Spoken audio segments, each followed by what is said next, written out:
अनुगुल जिला किशननगर ब्लॉक अंतर्गत उरुकुला ग्राम पंचायत कार्यालय परिसर में किशननगर ब्लॉक रू अग्रणी चाष एक नानो सार डीलर को नहीं जिला प्रशासन पक्षर आज एक प्रशिक्षण शिविर अनुष्ठित हो जाइए।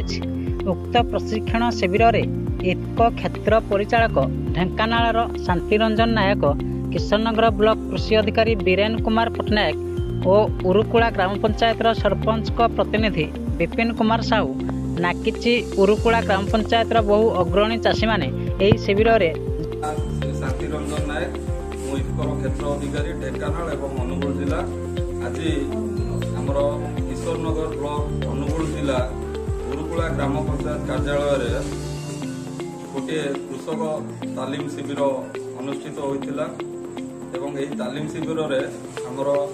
इफ्कोर विभिन्न उत्पाद विषय नूतन चाष प्रणाली, नूतन वैज्ञानिक ज्ञान कौशल इत्यादि उपर आलोचना होता एवं आमर इफ्कोर जो नुआ उत्पाद आसी नानो सार से विषय पुंखानुपुंख भाव आम चाषी को ज्ञान दि जाता। प्रश्न उत्तर कार्यक्रम होता एवं नानो सार व्यवहार द्वारा केमिति आम माटी जल वायुर प्रदूषण को रोकीपर, कम खर्च कम परिवहन खर्च कम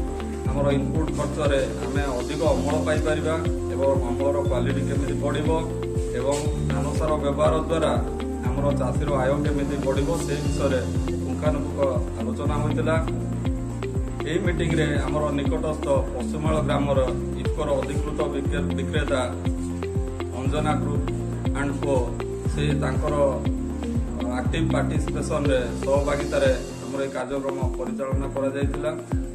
एवं यह कार्यक्रम रे पाखापाखि आमर किशोरनगर एवं बइंडा ब्लॉक रो पाखापाखि 50 रु 60 जन अग्रणी चाषी आमर रिटेलर बंधुगण एवं कृषि विभाग कर्मकर्ता जोग देते एवं नानो सार व्यवहार द्वारा आमर माटी केमती सुरक्षा रहिबो नानो सार प्रयोग प्रणाली तार डोज तार पकेवा समय किभଳି भाव व्यवहार करवा केमिति ताकू रखिबा